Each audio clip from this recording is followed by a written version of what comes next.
Welcome to this explainer. Today, we're taking a fascinating, albeit kind of dark, journey into human psychology and criminology. We're going to dive deep into that terrifying question. Are infamous monsters born, or are they made by the world around them? Looking at our agenda, we'll start with the serial killer enigma, break down nature versus nurture, and then dissect the minds of Ted Bundy, Dennis Rader, and Eileen Wuornos. We'll wrap it all up with a final clinical diagnosis, so let's just jump right in. Section 1, the serial killer enigma. As a society, we have this almost morbid fascination with serial killers. We consume so much media about fictional, wealthy killers like Patrick Bateman in American Psycho, and we absolutely devour true crime stories like Truman Capote's In Cold Blood. But today, we're setting aside those Hollywood myths. We're going to look at the actual grounded science behind this really dark phenomenon. The core question driving our whole explainer is simply this: are monsters born, or are they made? Is it our underlying biology, our sociology, or our psychology that ultimately creates a killer? To kick off this investigation properly, we've got to define our subject. Criminologists generally agree that a serial killer is an offender who commits 3 or more murders in separate instances. But the real defining characteristic here, it's that crucial emotional cooling-off period. This refractory period is essentially the murderer returning to their totally normal everyday life between kills. And that could be for days, months, or literally even years. That cooling-off phase is absolutely exactly what separates a serial killer from a mass murderer. Moving on to Section 2, nature versus nurture. Now, there's a really fascinating distinction between two terms people toss around interchangeably all the time: psychopaths and sociopaths. Both actually fall under antisocial personality disorder, but their origins are completely different. Psychopaths are genetically predisposed. Basically, they're fundamentally born that way. They're incredibly meticulously manipulative and can blend seamlessly into everyday society. Sociopaths, on the flip side, are environmentally shaped. They're made. They tend to be way more erratic and rage-prone, heavily shaped by the specific environment they grew up in. So how do psychologists actually measure all of this? Well, they use the ultimate diagnostic tool, Dr. Robert Hare's Psychopathy Checklist Revised, which is usually just called the PCLR. It relies on a super rigorous 40-point scale that evaluates traits like superficial charm, a grandiose sense of self-worth, and pathological lying. And guess what?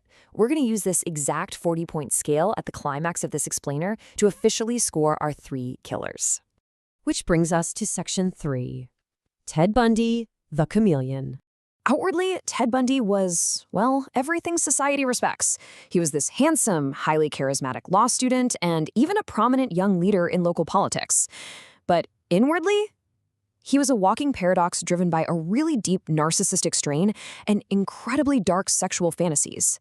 You see, unlike most killers who target folks on the transient fringes of society, Bundy specifically targeted the idealized woman. He was constantly trying to project this image of wealth and status that he felt he personally lacked, masking just a profound inner inadequacy. So what psychological pathologies were actually fueling his crimes? Well, early on, Bundy experienced the trauma of illegitimacy. For years, he believed his mother was actually his sister, and he suffered under a really violent grandfather. Criminologists look at something called general strain theory here. That's the idea that negative life experiences and frustrations create a heavy strain that some people relieve through crime. Bundy just couldn't cope with his strains. That nurtured severe destructive narcissism and antisocial personality disorder. He had zero empathy, completely lacked it, but he had just enough of that superficial charm to successfully lure in his victims. Tracing his timeline, we can see how Bundy brazenly killed across at least 5 states, claiming upwards of 30 victims. The guy was so manipulative, he literally escaped from prison twice. After that second escape back in 1977, he fled to Florida and unleashed a horrific attack on the Chi Omega sorority. Yet for all of his dark, calculated cunning, it was a totally mundane traffic stop for stolen license plates in February 1978 that finally ended his reign of terror. Let's move to Section 4, Dennis Rader, the family man. Dennis Rader presents a truly terrifying contrast. He lived the absolute ultimate double life. To his neighbors, he was just a completely mundane, polite family man, a devoted husband, father of 2, regular churchgoer, the whole shebang. But secretly, he was operating as the sadistic BTK killer, And yeah, that's a moniker he actually gave himself, standing for bind, torture, kill. How on earth does a seemingly normal Kansas guy harbor that kind of darkness? Well, Rader's pathology is fascinatingly rooted in a few key theories. First up is routine activity theory, which says killers often select victims based on pure convenience and their own daily routines. Rader literally used his day job installing ADT security systems to scope out and gain access to vulnerable victims' homes. Talk about a fox in the henhouse. We also see social learning theory at play here. As a child, he experienced this warped sexual arousal while helping his grandmother slaughter chickens on the farm, basically equating death with sexual gratification early on. Add to that a severe case of narcissistic personality disorder, meaning he desperately craved public credit, and potentially dissociative identity disorder. Rader actually frequently blamed a monstrous alter ego he called Factor X for his crimes. His timeline of terror kicked off in 1974 with the brutal murder of the Otero family. Rader just relished the power, not only over his victims, but over the police. He taunted them with letters for years. And get this, he managed to completely evade capture for 3 decades, eventually stopping his murders around 1991. But, of course, his narcissism wouldn't let him just stay quiet. In 2004, he reached back out to the media. We always hear about fatal mistakes costing giant companies billions, right?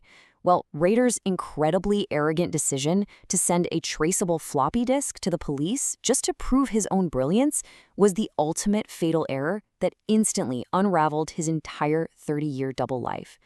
Let's look at Section 5, Eileen Wuornos, the outcast. Unlike our previous subjects, who were able to successfully mask their deviance behind a nice veneer of societal success or family stability, Wuornos had absolutely no cover whatsoever.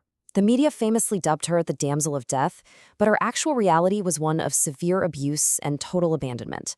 From a very young age, she was a victim of immense trauma, eventually turning to a life of prostitution on the highways of Florida, literally just to survive.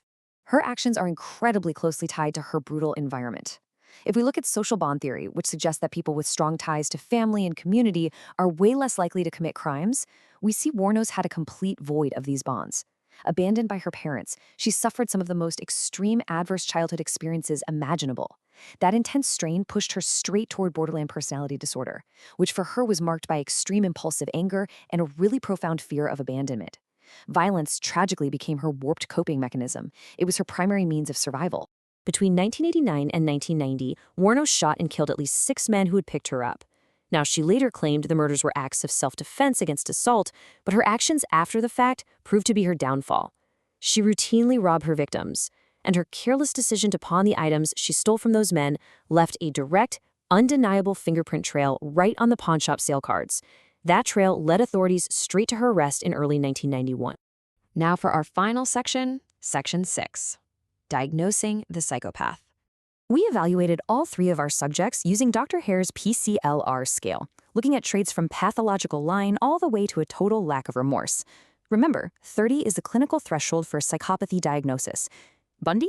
He scores a massive 39 out of 40. I mean, he is a textbook clinical psychopath. Interestingly, Wuornos also crosses the threshold with a 34, showing profound psychopathic traits that were clearly cultivated through severe environmental trauma. But take a look at Dennis Rader. Scoring at 23, Rader actually falls just short of the clinical psychopath diagnosis. Even with his monstrous acts and that crazy double life, psychologists classify him primarily with antisocial personality disorder. It really just proves how strictly defined clinical psychopathy truly is. And this whole breakdown brilliantly illustrates our core thesis for today. The nature and nurture model of serial murder maps out exactly how biological predispositions, like brain dysfunctions or genetics, collide perfectly with environmental trauma, social learning, and extreme psychological strain. It's the intersection of these 2 powerful forces that creates those negative coping skills, those severe personality disorders, and, ultimately, the incredibly violent actions of a serial killer. We want to leave you with this chilling realization that perfectly summarizes our entire explainer. Genetics loads the gun, but the environment pulls the trigger. It takes a literal perfect storm of biology and society to create a serial killer. So, if the environment truly is what pulls the trigger, the ultimate question is, what can we do as a community and as a society to identify these strains early, intervene, and stop creating these monsters in the first place? Definitely something to think about. Thank you so much for joining me on this explainer, and as always, keep questioning the world around you.